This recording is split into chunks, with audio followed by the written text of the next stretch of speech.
You know, you guys, we just talked about the Kent State player. We just talked about what's important to you and identifying, you know, those people in your life that have been significant. And so coming off the field, I was told that Ian's father was suffering some chest pains, and he just happened to be right in front of our locker room area. And I didn't see him at first, so I went in and I talked to the team. And they said, he's outside, Coach. He's right outside the door. So I went back out, and he was sitting on the ground, sitting up. There were the paramedics around him. And I just got down on my knees, and I put my hand on him. I just said, hey, listen, we're thinking about you. You know, we're praying for you. And, you know, went back in and got the team ready to go back out in the second half. So I knew that there was something going on. Subsequently, I've heard what's gone on now, and you know, first of all, I wanted to thank the BYU people, the police, the AD, Coach Mendenhall. They were fantastic in their help and their assistance. The hospital, everything. It was first class. And so with that, I'll just turn it over to Ian, and he can, you know, if he wishes to, he can talk about whatever. Yeah, we wanted to make sure Ian's dad's okay, and he's comfortable talking about this before we brought this to everyone's attention. So, again, maybe Ian, you kick a field goal at the end of the half. You want to walk them through what happened with you as you're walking off the field, et cetera. Just pull that microphone over a little bit. Going into the halftime, walking to the locker room, my mother, she's coming down the stairs, and she yells to me and tells me that my dad's having a lot of chest pain. Walking up the ramp, I see my dad.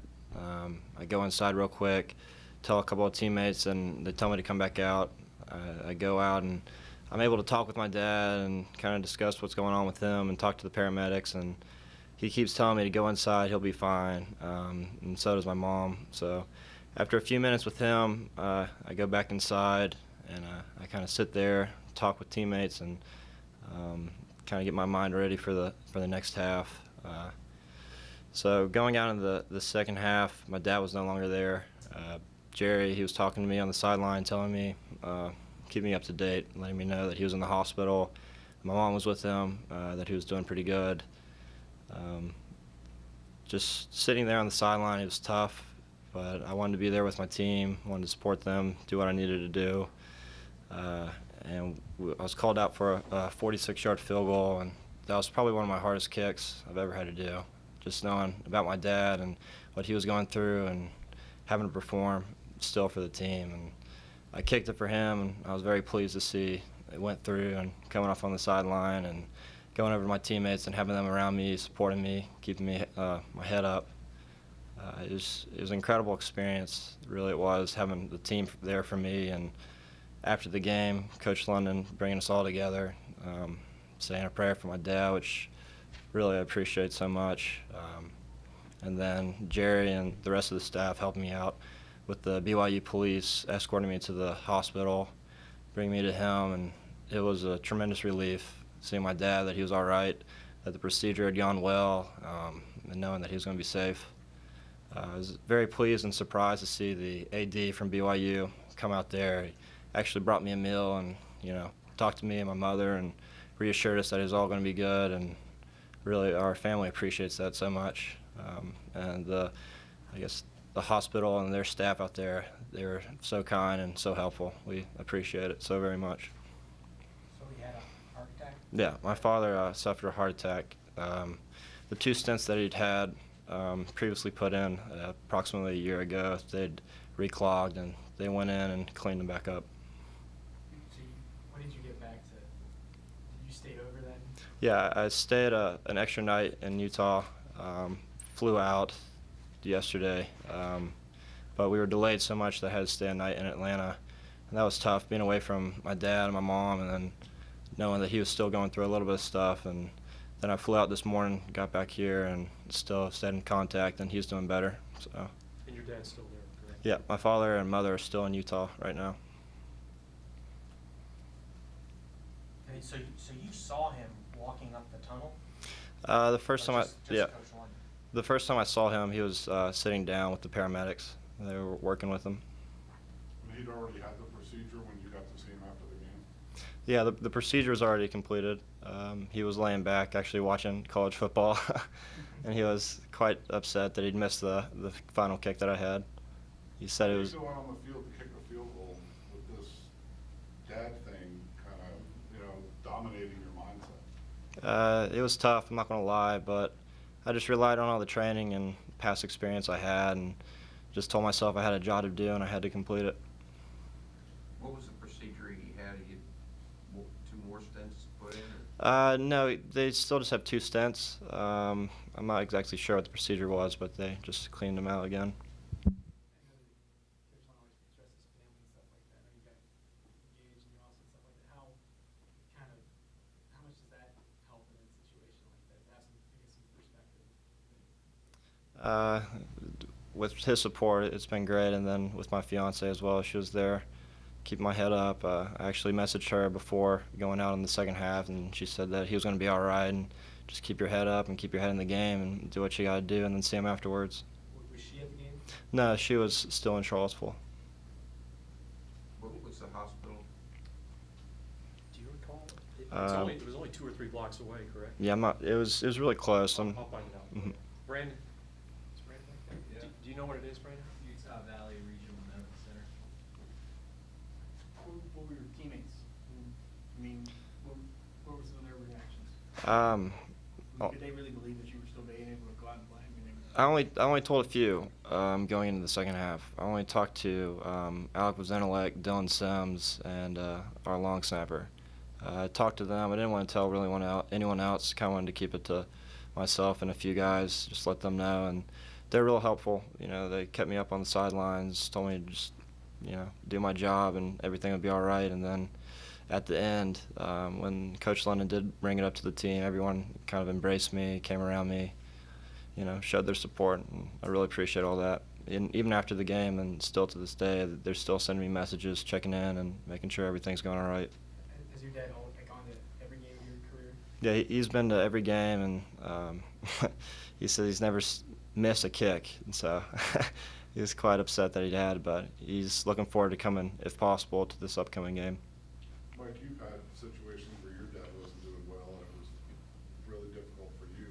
How hard was it for you to coach in the second half knowing that one of your guys was going through something like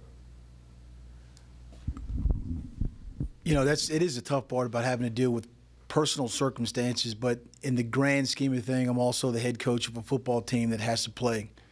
And, you try to, you don't forget, it's always in the back of your mind, but I got to coach the team, and I have to, do the things that a head coach is supposed to do. So it's difficult, but as Ian just said, this is a family, and I talk about the things that happens not only in your personal family, but within the team. We're a family, and when one hurts, we all hurt.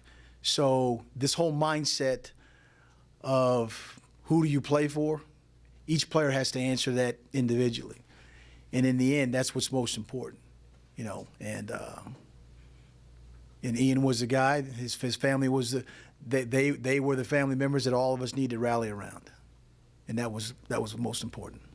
What's your dad's name? Mark Frye. Do you know how old he is? He's 58. Yep.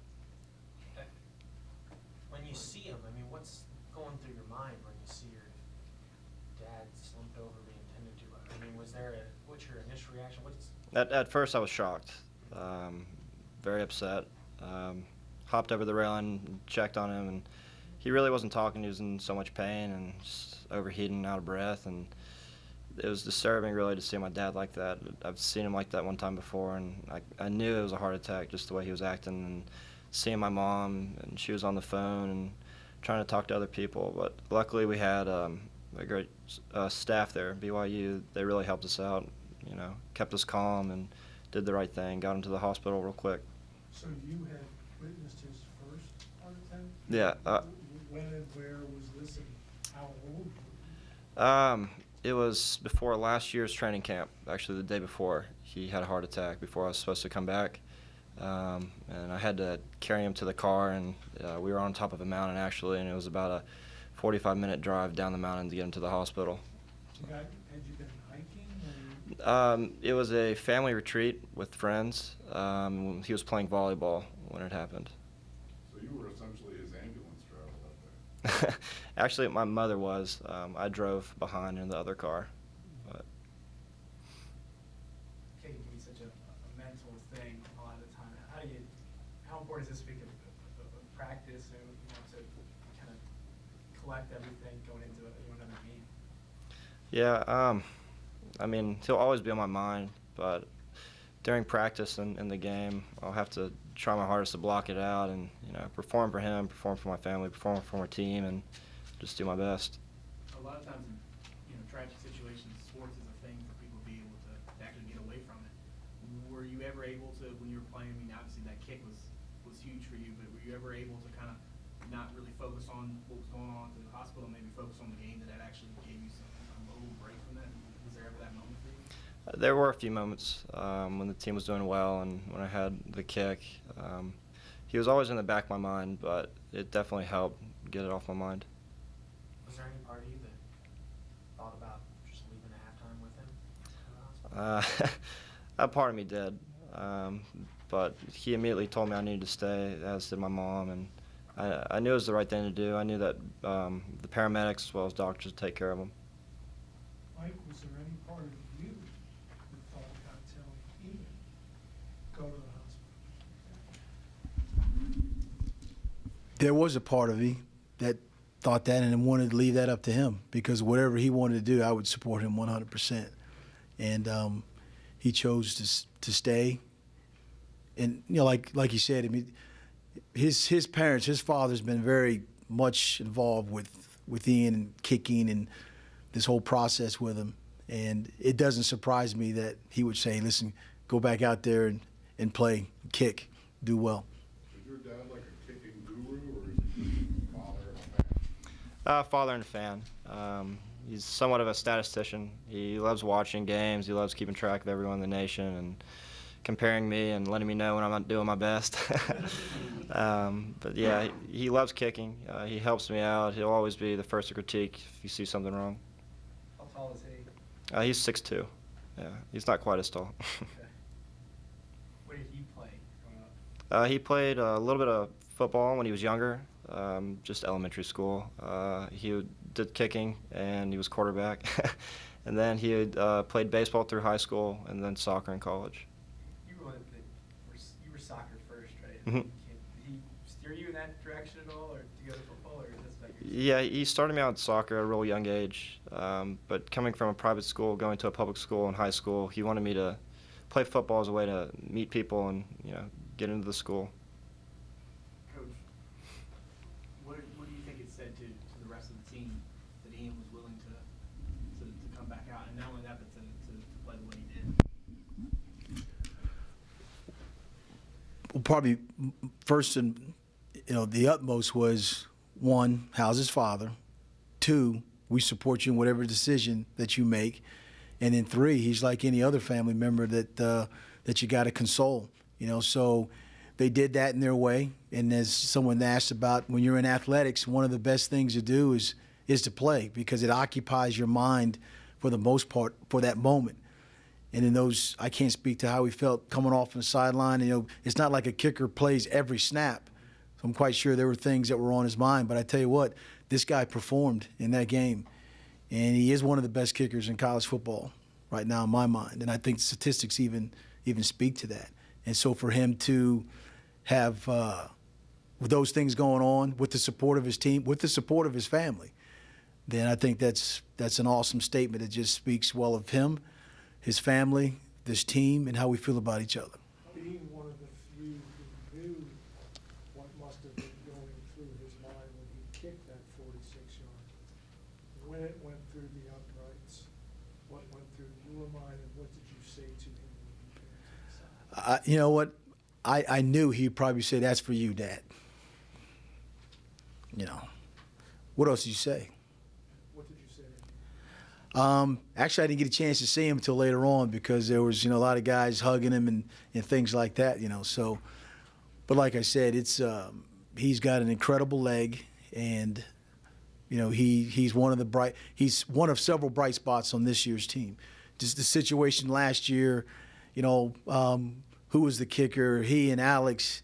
This guy made a determination to work hard during the off season, that whole spring and that summer, and it's such a joy to put him on scholarship because he's earned every penny of it. So I guess that ACC Special Team Player of the Week designation this week is pretty cool. Yeah. My dad was actually the one who texted me. I had no idea. He was keeping up. It was just great. Is he on Well, he Twitter? must be Statistician, he was, yeah. Yeah. Was he one of your big, when you were hurt last year, was Mhm. he one of your biggest supporters, I would imagine? Yeah, absolutely. He always told me to keep my head up, you know, get healthy. That was my main goal. And then if I could, come back later in the season. If not, get ready for the next. What did you tell him when he texted you that? Like that, chill out and get better? Yeah, I told him just relax and worry on getting better. Yeah. You used to talk about being on scholarship and what that means to you, and just the year you're having. I mean, you're having one of the best years as a kicker in the country.